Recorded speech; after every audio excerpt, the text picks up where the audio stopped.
Hey, this is Chuck, and you are listening to Fans with Bands, the podcast where we talk to the fans and the bands they dig about life, music, and whatever the hell else we want to talk about. Today on Fans with Bands, we are talking to Overdrive Orchestra. Check it out. Hey, this is Chuck with Fans with Bands, and I am talking to Chris, Adam, and Shaun from the band Overdrive Orchestra. And I have fans, Denise and Mike. How are you guys doing? We're doing all right.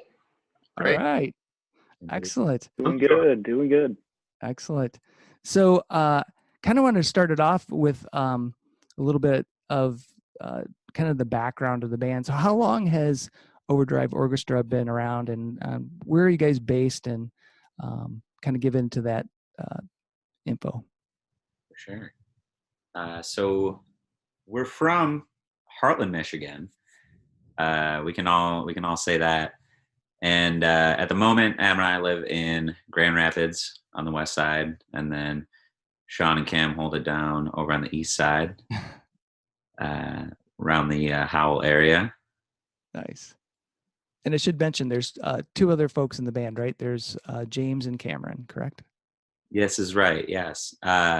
So James, our buddy JC, at the moment, he is on the West Coast, which is probably why he is not able to attend the meeting right now. He's probably working. Yeah. He's in San Francisco, I believe. Oh, really? Wow. Yeah. Yeah, he's working out there right now. And then, Cam is our drummer. Yeah. Cool. Excellent. And just so everyone knows, so Chris, your guitars, vocals, Adam, your bass, and Shaun, your guitar as well, right? Yep, absolutely. Cool.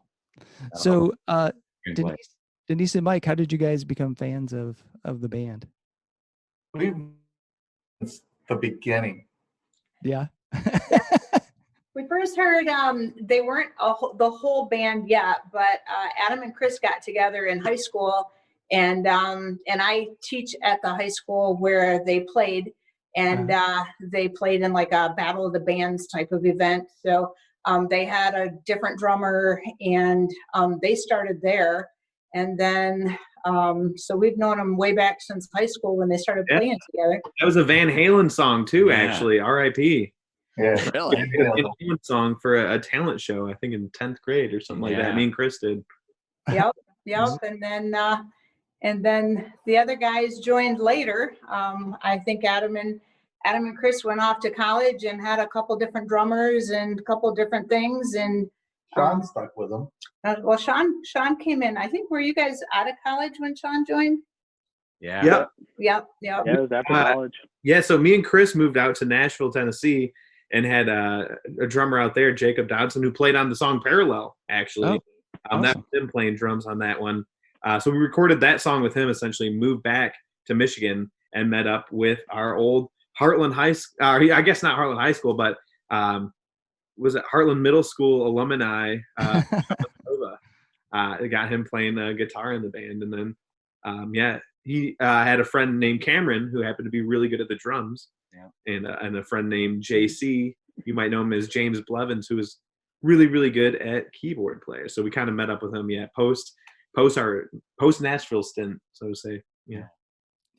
And so you guys just, I think it was right at the beginning of the year, February, is when your the full length Electric Mind album came out. Is that correct? That is right. Yeah. Mm-hmm. Yeah. And second, 02/02/2020. Yeah.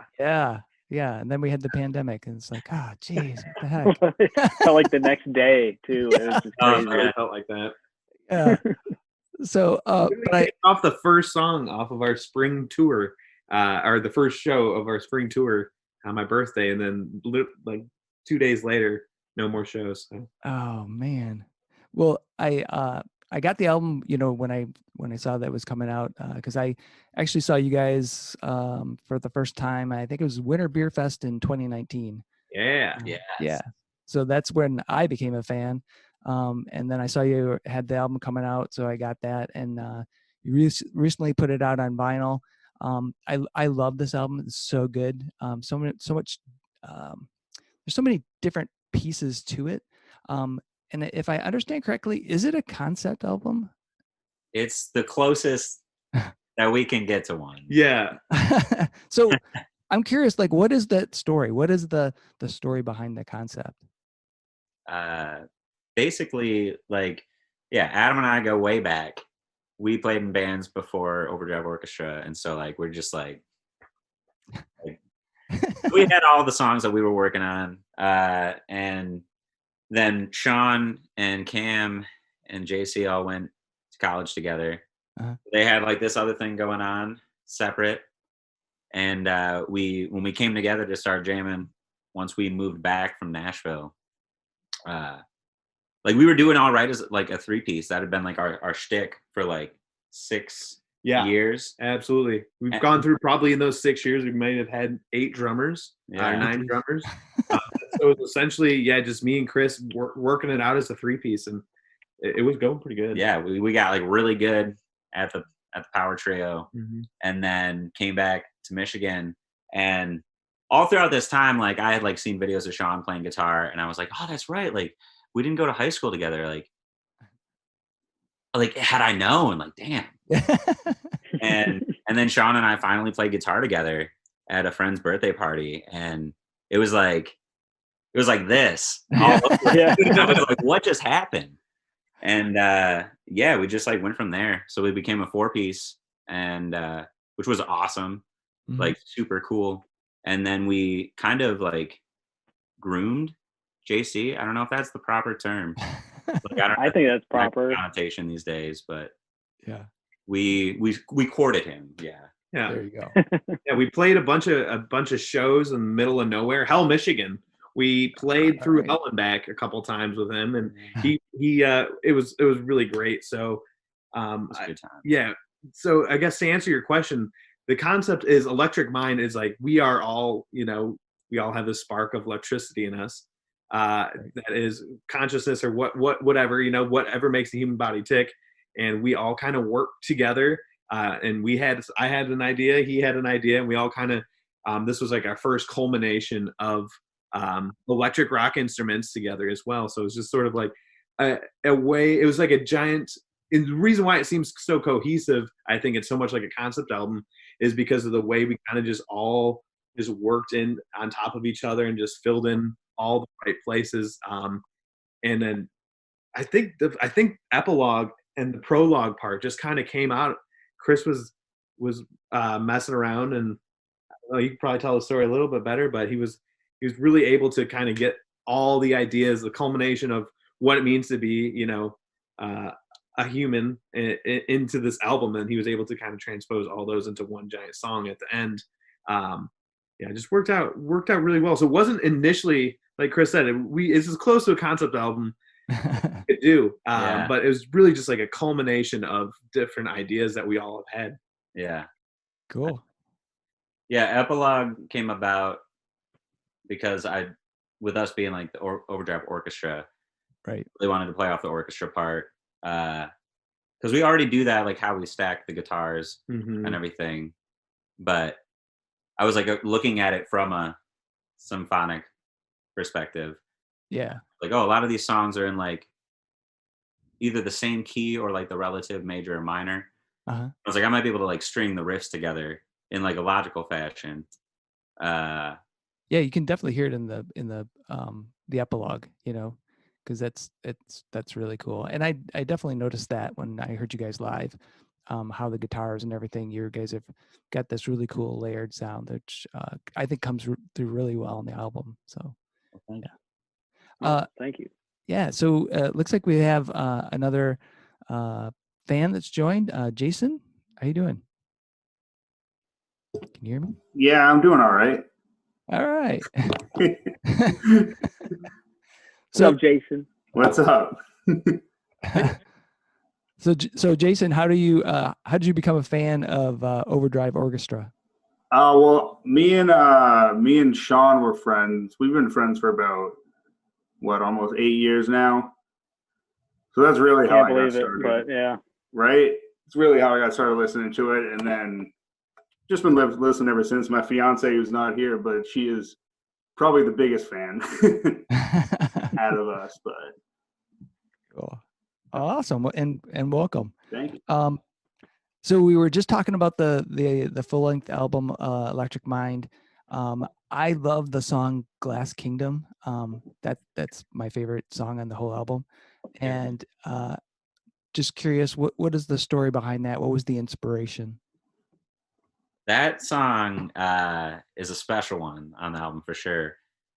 Cameron, actually, our drummer, came up with that main guitar part, and it just like we all loved it like right off the bat. And it was like I feel like it doesn't always come, songs don't always come about that way. Yeah. But he just like had this idea, and we were all super inspired by it. Uh-huh. And then I went through a breakup at the time, and I had actually been working on a bunch of songs separate from the band, and I heard it and I was like, ooh, that's like really good, and I'm really vibing with it. And so that got me to write the lyrics and flesh out the guitar part a little bit more, but still like keeping what he had. And then we had gotten together with Shaun and came up with this really cool drum loop, and on like this old electronic drum set. And oh, really? yeah, you can actually hear one of the samples stayed in the final mix. That's cool. It's like where the snare would be. Okay. So really interesting tone. Yeah, because you can hear kind of like I don't want to say electronic sound, but there is a sort of a synthy backdrop to that song. So yeah, almost like if it wasn't a rock song, it could almost be a hip hop song. Mm-hmm. Beat.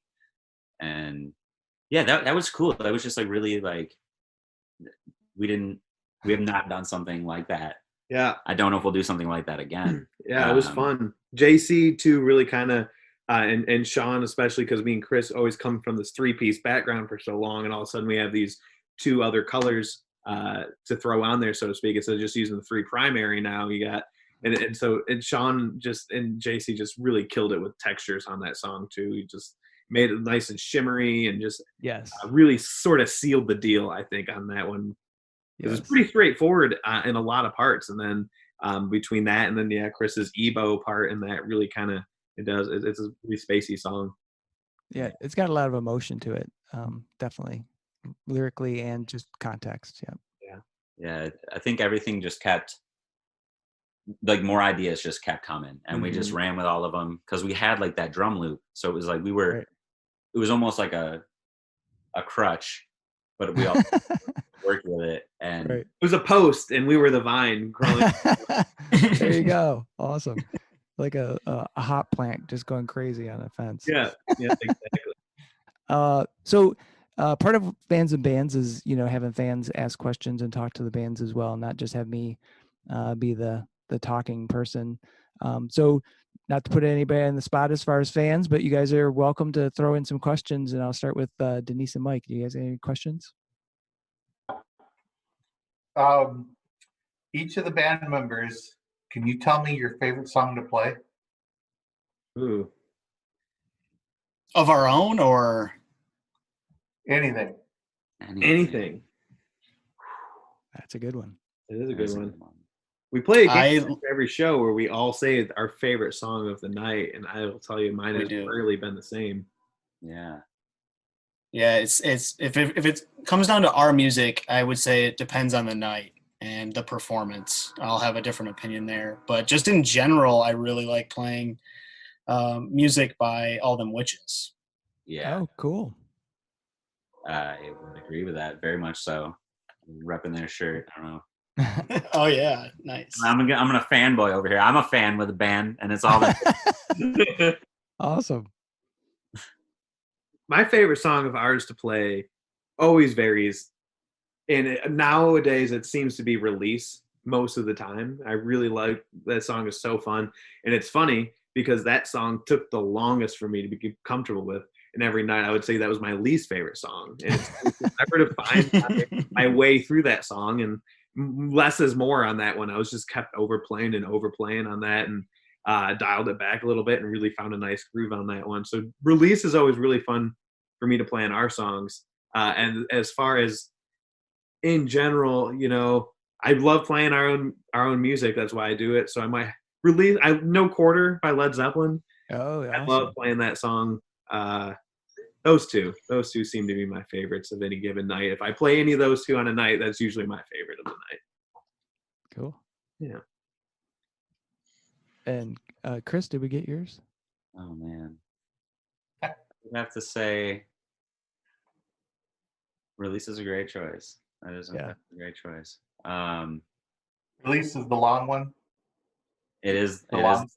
Yeah, the psychedelic harmonica solo at the end. That's right. Yeah. Yeah, Craig Griffith of the Verve Pipe and many other projects, just tearing it up on that harp. Yeah. I might have to say Harvest might be my pick because I don't have to work as hard on that song. That's kind of a selfish choice, but I get to take a little bit more of a backseat on that song for the majority of it, and it's kind of a 2-in-1 because we've been playing those two songs back to back. So I don't have to pick Release, but I also really enjoy playing that song. We usually do them back to back because it sounds so good on the album, so we just do it live. But we do it more cohesively. It's less two songs and kind of just one really fun time. Yeah. Awesome. Cool. Yeah, we were very intentional with the placement of the songs on the album. So live, a lot of times we do have these two songs that just work so well together, and Release and Harvest are definitely those. Nice. Jason, you got any questions for these guys? I mean, I didn't come prepared with one, but I'll piggyback off that. Not your favorite song to play or anything like that, but your favorite just album in general, yours or otherwise. Ooh. Oh my goodness.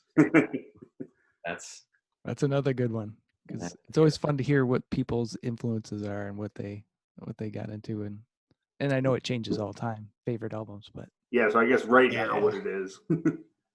Yeah. Mine has actually been the same probably since I've been 14. So half of my life, my favorite album has been 10,000 Days by Tool. Oh, awesome. Yeah, I love that album, I think, from start to finish.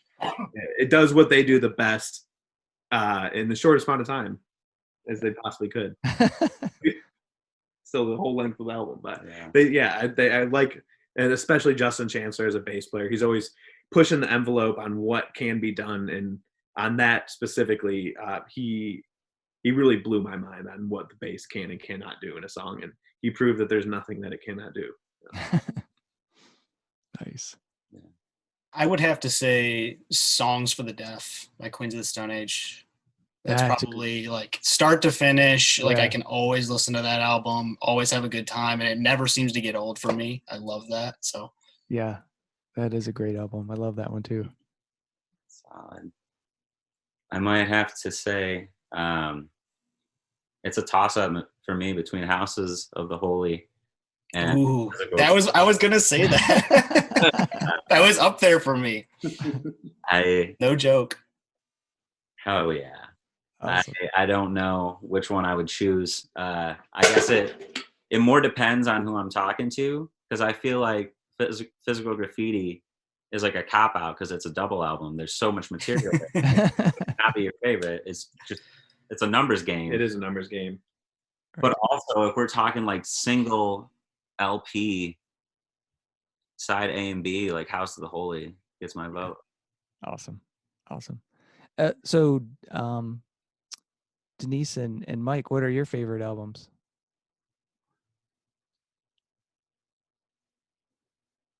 Well, Electric Mind is one of my favorite albums. Awesome. I was going to say that too. Yeah, that's a good one. I like the live one better. Yeah. All right. Yes. Hot take. Hot take. It's a hot Nice. Hey, listen to it live. Yeah. And Jason, how about you? Oh, geez. I don't know. I don't know if you can put me on the spot like that. With your own question. With my own Damn question. you. Yeah. I don't know. I think if I go back to nostalgia, it's probably Tommy. Oh, By the Who. awesome. Just growing up, my dad always listened to that. Mm-hmm. I was a big fan. Good pick. Yeah. It's a good pick. Yeah. Great. Awesome. That's a great question. Do you guys, so Denise, Mike, any other questions? for Yeah. you? So, of all the venues you've played, which one is either the most memorable or the one you like the most? Ooh, of all the venues. You know, I used to work at Founders Brewing Company and work the shows there. So playing essentially not my own stage, but the stage that I worked with and put on shows on every night, being able to play that with all my coworkers and all my friends and whatnot. It's just a very interactive stage. So I always enjoyed when we would play there, which is a big reason why we chose to record the live album there. Not only does it have good sound quality, but just the vibe there, the crowd. The artist to crowd experience is totally there. Nothing really separates, the band from the fun. So, yeah, nice. I think for me, it's a toss up between Founders or the Blind Pig. Just the atmosphere at both of those places is always pretty electric.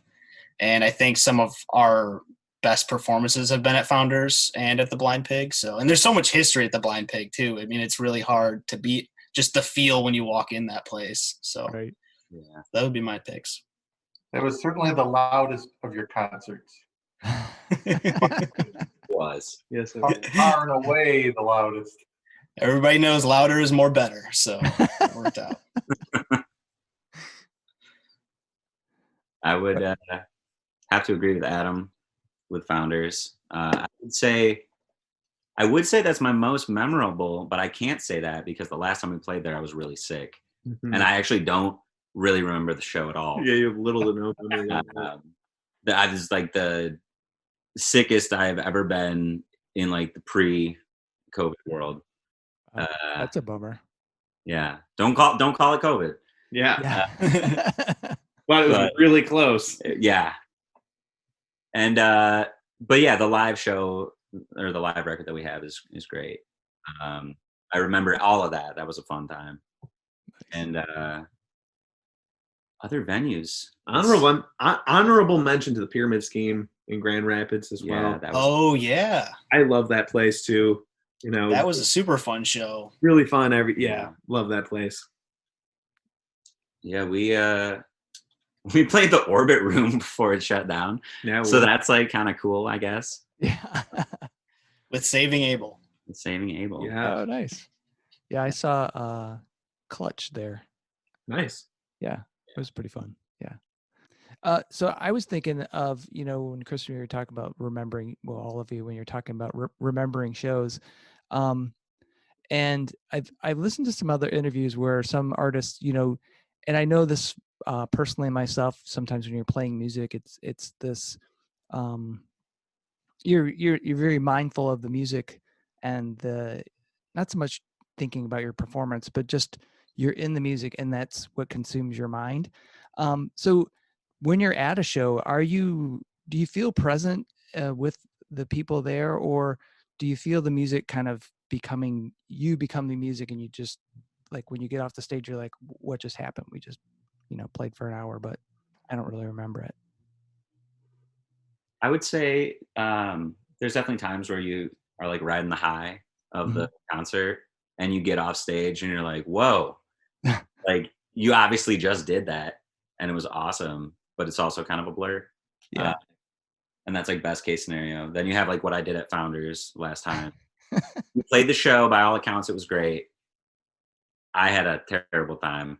I felt so bad because like everybody was there. Mm-hmm. It was like, oh man, it was our single release party, and it was just like, we did it. Yeah, but well, that's good that you persevered. And persevere. I had to. I'm not. Are you kidding me? No. But man, it's the closest I've ever gotten. I was like, dude, I don't know if I can do it. And I was like, I got to do it. Look at all those people out there. You just got to do it, man. Right. Had a pitcher of water on the stage. I was good.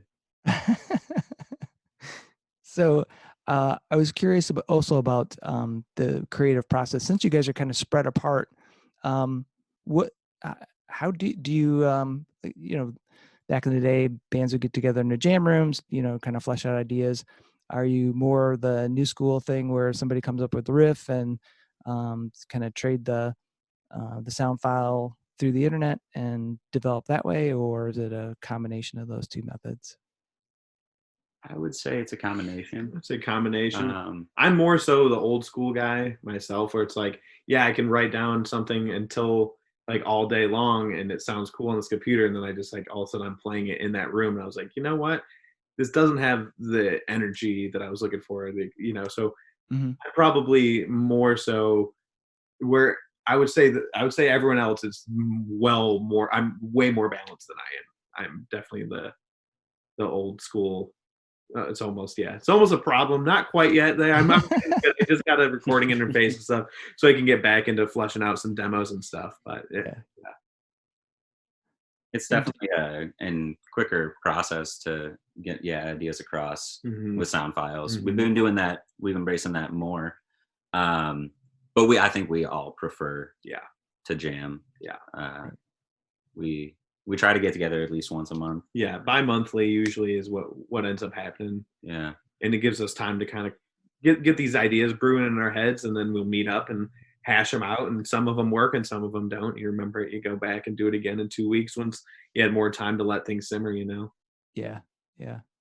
So since the pandemic has kind of shut down shows and all that stuff, have you I haven't seen that you have, and maybe I missed it, but are you doing any kind of live streaming shows, or have you thought about doing that kind of show to the camera thing? So we did do a live stream show back in September. Yeah, September. Labor Day weekend. Like right before it, it was our first endeavor. And how was the experience for you guys? It was fun, but it was band also practice. It was also weird because we had some people in the room with us, and they were all having a good time. But it was like us playing to like 4 more people. Yeah, it was very much like a band practice. So it was fun, and for sure on our end, and we got to do some fun stuff. We brought in my buddy Blake Merkel, who runs Mandrick Music out in Grand Rapids, Michigan. If you guys are looking for a guitar, shameless promotion, check them out. If you're looking for an amp, shameless promotion, check out Mandrick Music. But we hired him to do some cool lights, which sometimes are kind of weird to do live situation because you got to be careful where the crowd is and where these go. So we did get to do some of the old school Woodstock style, the with the opaque projector and the oil and water. Awesome. Yeah, so that was fun. So we did get to, dip our feet a little bit in special effects because it was a live stream. But all in all, it is what it is. It's. I feel like it's a Band-Aid. Yeah. I've watched a few different shows, either local and I don't know how the hell I missed yours, but it's a little bit strange because you sometimes wonder I can't imagine that there's the energy's there for you without having a crowd. So it would be hard. Adam put it best. I think when he said it's like band practice, it just really kind of feels. I mean, it's fun because we always have fun when we're out together, but there's an energy when there's people that are reacting to your music right in front of you, and you can react to what they're giving back to you. And it's just kind of gone when you're doing live performances. But if you missed it, it is on YouTube, so you can look that cool. up. Awesome. I'll go check it out then. That'll be fun. So I kind of want to go back into like a little bit of the your origins as far as who are your, like, if you had to pick one person as your musical idol that influenced you, who would that be? And I'll pick on Shaun first. Oh man. Right off the bat. I mean, that's changed certainly throughout the ages. Yeah. I picked up a guitar first because of Dimebag Darrell. Oh, cool. In Pantera. But when he was killed on stage and the Guitar World put out a memorial issue about him, that was when I first was learning. And I remember buying that magazine and flipping through the pages and like, oh, who's this guy with the red beard, starting to listen to Pantera, and then like checking out tabs and learning how to play Pantera. That was my formative years on guitar were actually pretty heavily rooted in that kind of heavy metal sound. But nowadays, I'm going to keep it straight with my favorite album. I'm just going to go with Joshua Homme and his guitar playing, his riffs and his early days in Caius are like, I'm just so enjoying them right now. Yeah. And his, songwriting ability. I mean, I'm sure everybody else in the band right now is jealous that I took him away from their answer. 16 years old, just coming up with these monster riffs. I was like, all right. So good. So Adam. Yeah. Musically, it's hard to say. Reason why I play bass is more so because I just like feel the pulse. And that's kind of where I've always gravitated towards. So on that front, the person who I guess inspires me the most on that would be, as I kind of noted earlier, Justin Chancellor from Tool. I would have to say he is my most, as far as creativity goes, I would say absolutely. As far as songwriting goes, that's like a completely different can of worms. Mm-hmm. And I might have to go with something like Frank Zappa or something like that right now, just because he's so out there and he's not afraid to take risks, and it's always cool every time somehow. And I just really appreciate that. And there's obviously outstanding musicianship, but it's just like the songwriting and the process and how he wrote it is just mind-boggling to me right now. So as those, I have to give you two answers because they're two different things. There you go. Why not? Yeah. I call my own shots. Oh man. I might have to give you a double answer too. Jimmy Page, always, like, from a guitar perspective, I've always liked what he's done. But I would say who's like inspired me the most, like in recent times, I would say Frank Ocean. And I know he's primarily a singer, but I know he knows music. How could he not? Blonde is a phenomenal album. Nostalgia Ultra is a cool mixtape. Obviously, everybody knows Channel Orange, but wow. Candy, I want the vinyl. It's so expensive because everybody knows how good it is. And I don't like that I'm priced out. Awesome. Yeah. So another question I was thinking of when you guys were talking about music and the the writing process, that do you when you're creating music, do you envision landscapes? I mean, is it a process of thinking of a theme when you're building a song that you want to convey, an emotive theme, or do you get some kind of visualization in your mind of where you want the song to go and then you start building upon that? Great question. I think it depends a little bit. Yeah, sure. It's never the same. Emotive like themes seem to be what we build off, like musically, and the lyrics seem to be added. If we're just to like, if I was to give you like a generalization and say, if we had to pick one way to do it every time, that's probably how we do it, but it does change. I think Last Kingdom, you mentioned that song earlier.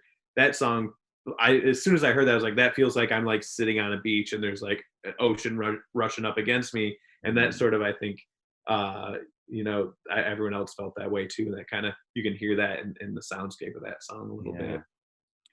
I think it always starts with the music. There's very few times, unless it's like an acoustic song in nature, and I'm not including Last Kingdom in that, even though it's acoustic. It's hard to come up with the music and the lyrics at the same time. Yeah, that happens every now and again. It's always the instruments first. And yeah, probably Chris writes all the lyrics as well, so he doesn't really get any help on that end. Sorry, Chris. No, it's okay. So a lot of times when it comes to songwriting too, it's not like he'll show us lyrics, but it's never be like, hey, let's write a song about my lyrics today. He doesn't have that kind of ego. So it usually lyrics seem to be the last thing added. Yeah, for sure. Cool. So do you remember the very first concert that you went to, and what was that? My first concert was Aerosmith with Joan Jett opening. And it was cool. I was like, I was super young, and it was awesome. I was like, live music's cool. Yep. Cool. Mine was Peter Frampton at Really? Pine Knob. Yep, with my dad. My dad took me to see Peter Frampton. It was right after he put out, I think it was, what is it, the Fingerprints album where he does the Black Hole Sun cover. Hole Sun cover. Yeah, that's awesome. Yep. He was touring, I think mostly those tunes, but man, he could just rip. And when I saw, that guy could play. It was to this day probably one of my favorite concerts I've ever been to, just because of those early memories with my dad, but also because that guy can really play. Yeah. Adam, how about you? Oh man, my first concert was DC Talk in 1998 on the Supernatural tour. Awesome. I think I was 7 years old. I might have been. I had to have been 7 at the time, and I called in the radio station, and I won the tickets. So me and my dad went, and I remember being so afraid of all these stories my dad was telling me on the way there about how he saw Kiss and how his ears were like bleeding afterwards. I was like, got so freaked out. I just went in there and I was just like already overwhelmed.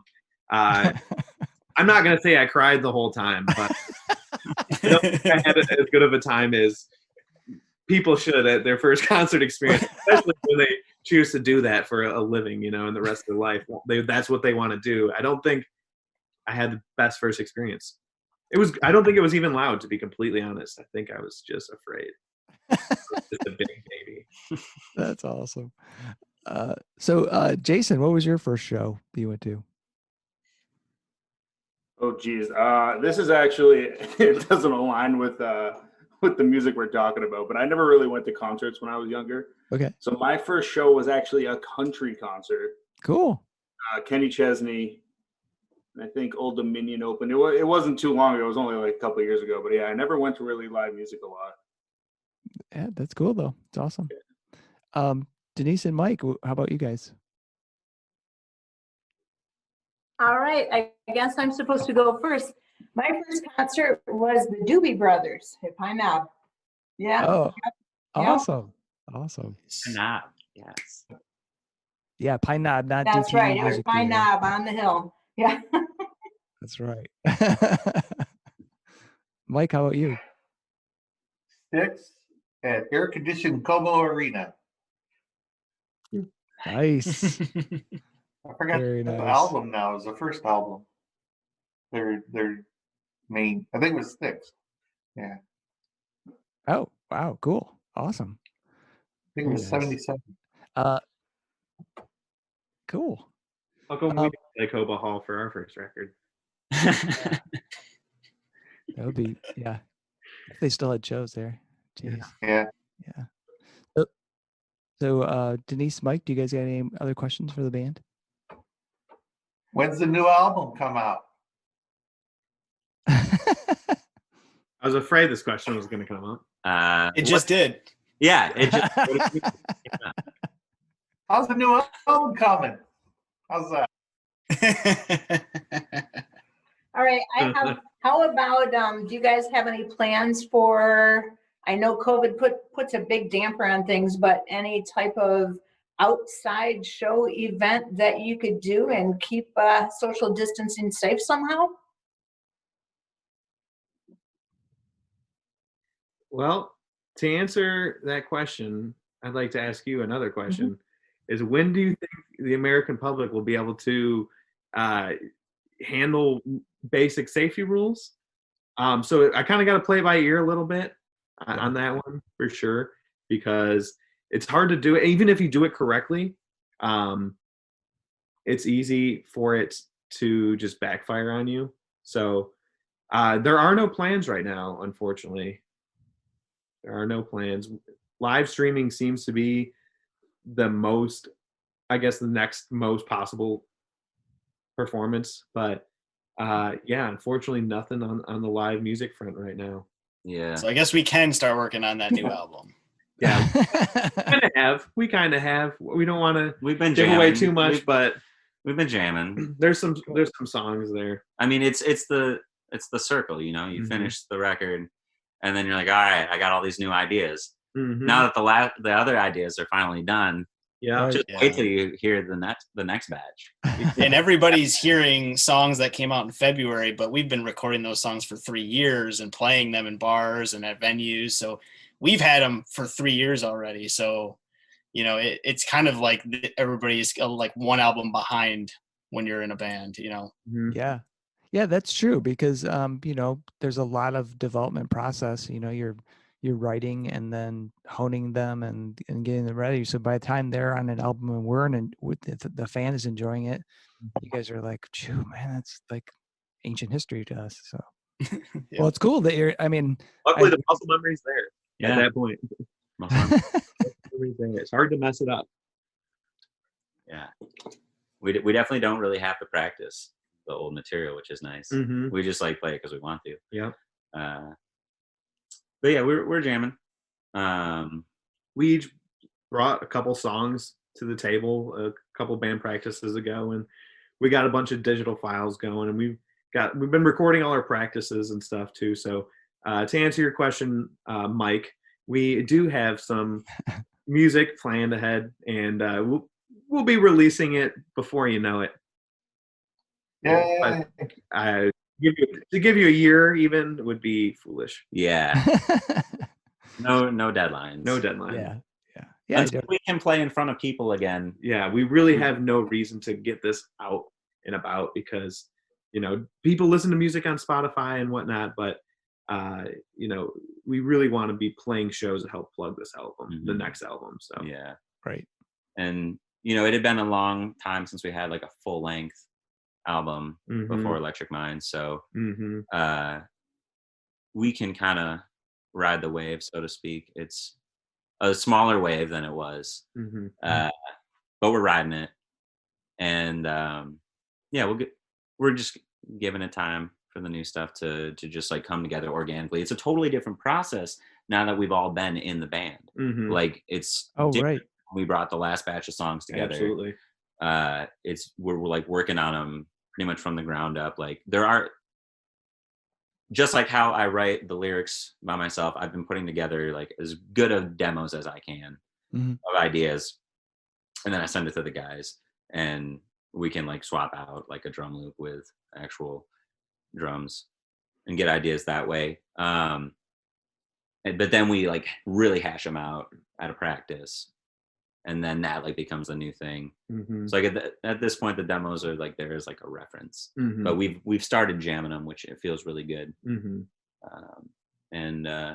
Yeah, just totally new direction. You know, if you want more of Electric Mind, like you'll get like the feel.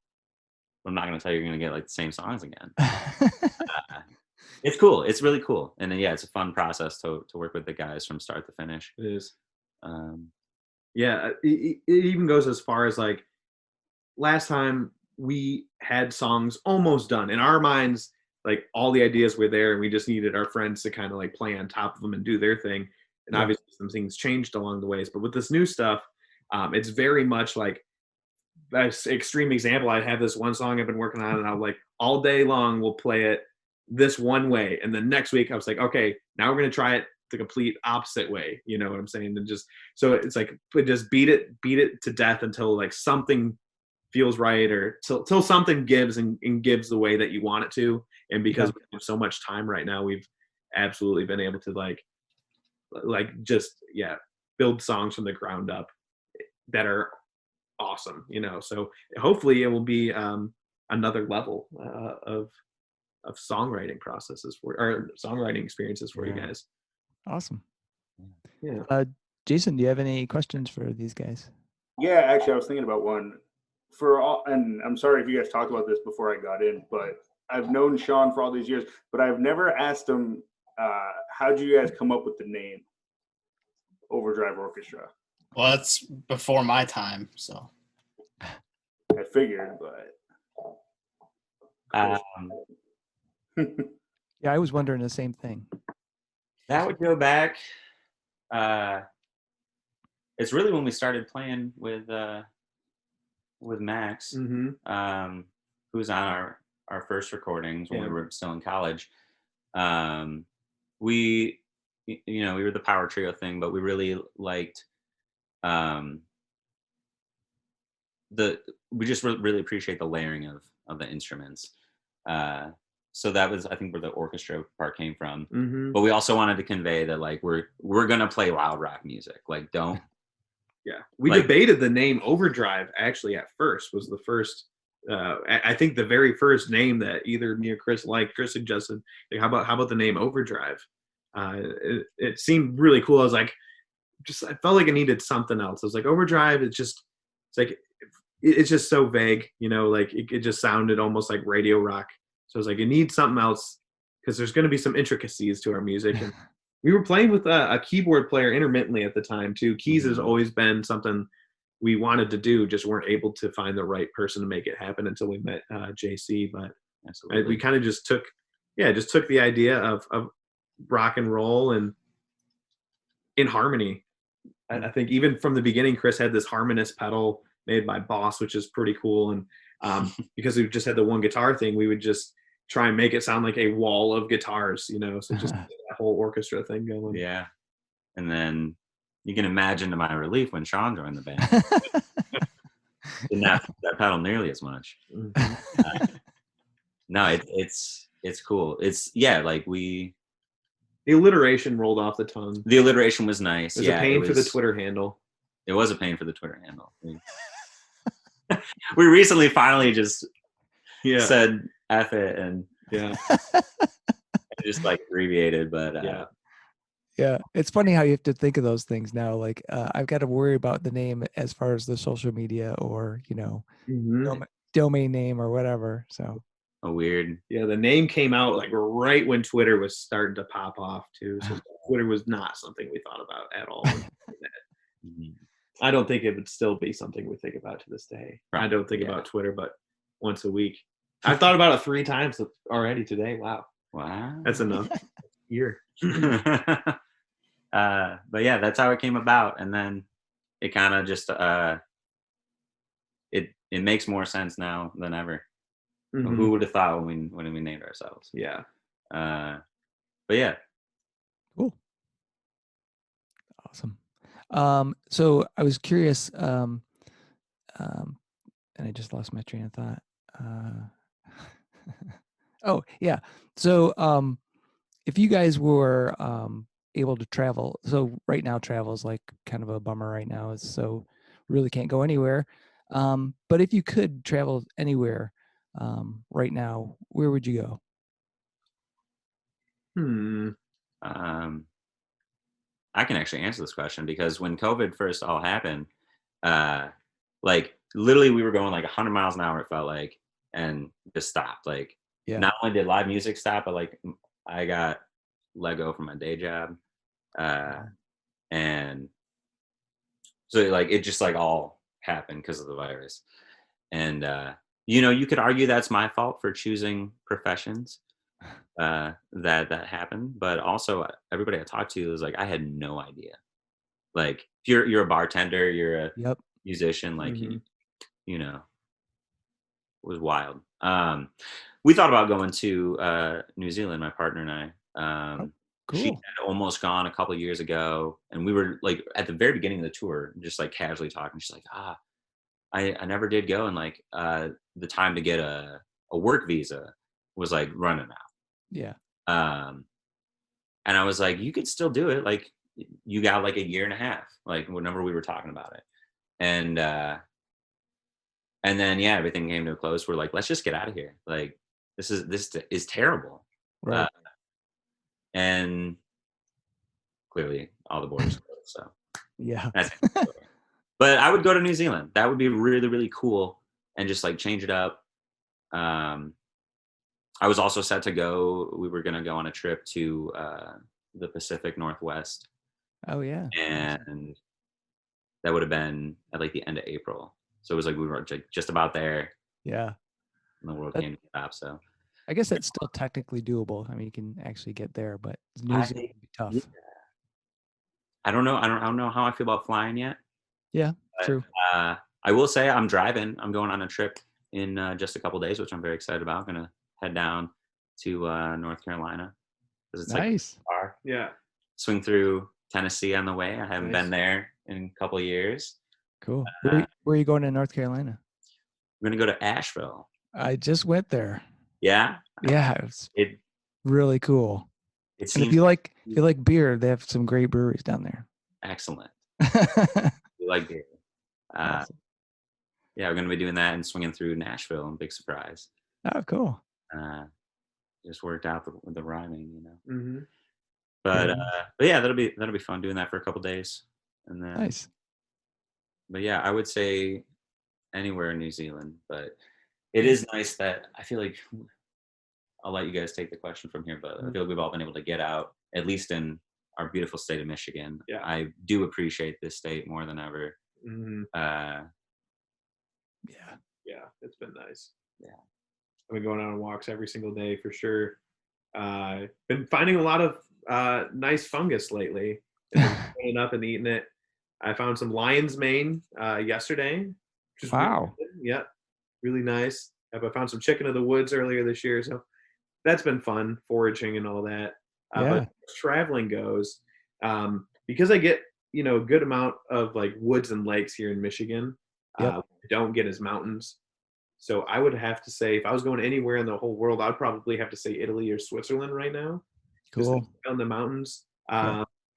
Italy more for the weather, and Switzerland a little bit more for the sights.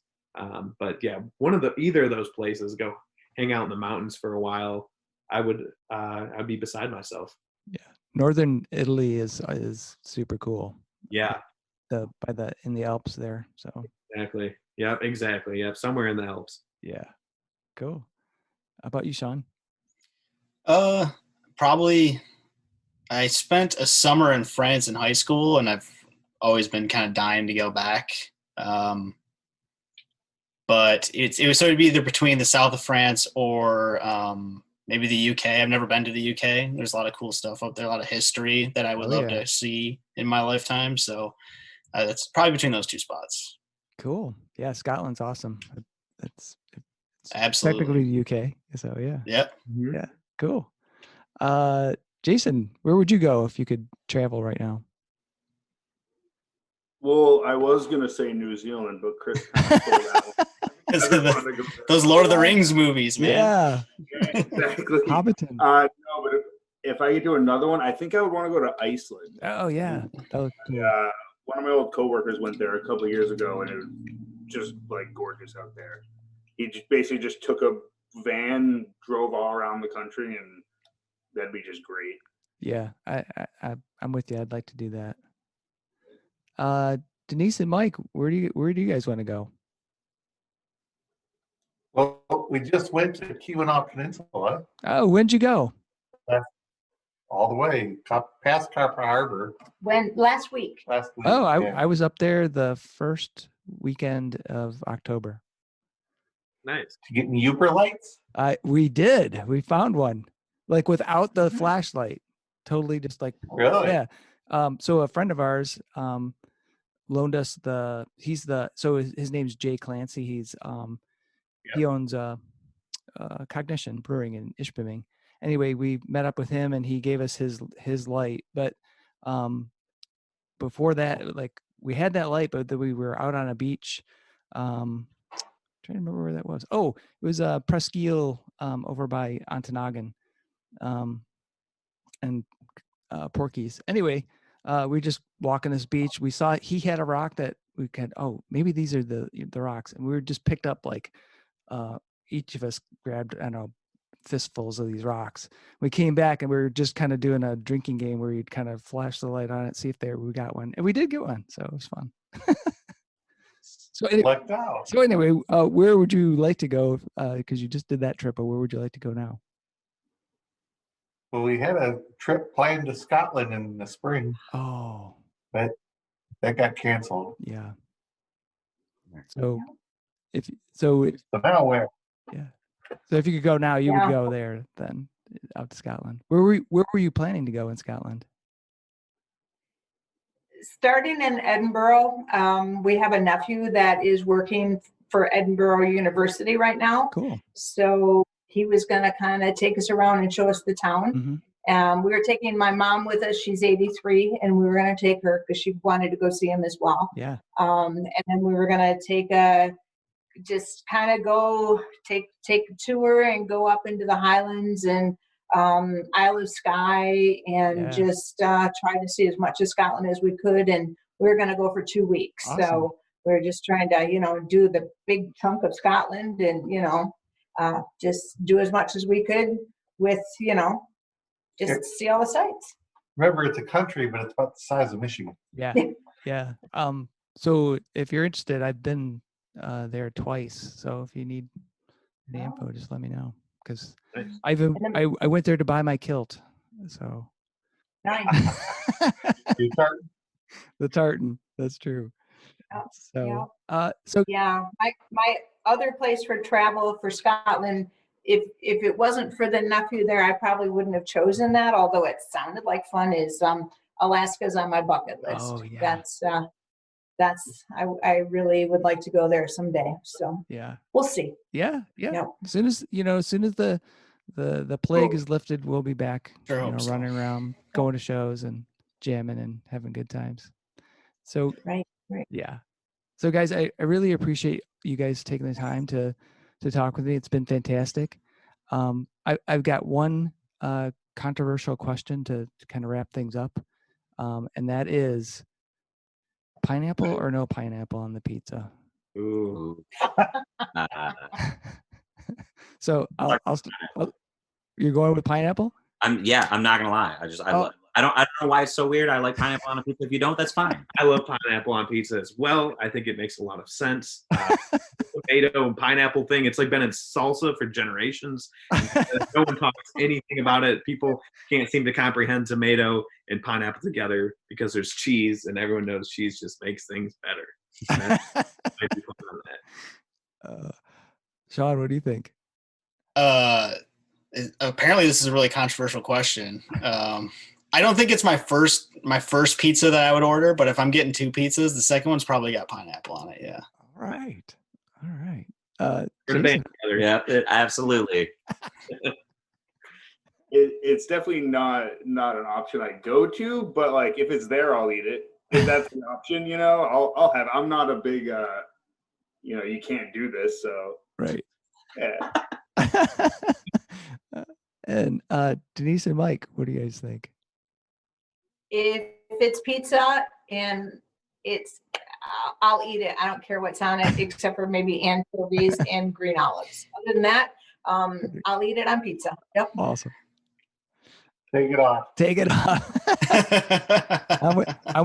one. Yeah. Take it off. Well, I was going to say, Mike, I'm with you because pineapple, it just sounds like a sacrilege, but pizza's awesome. So I would probably pick it off, but anyway. So guys, thanks again. Really appreciate you taking the time, and love the album. And I got it on my Spotify list.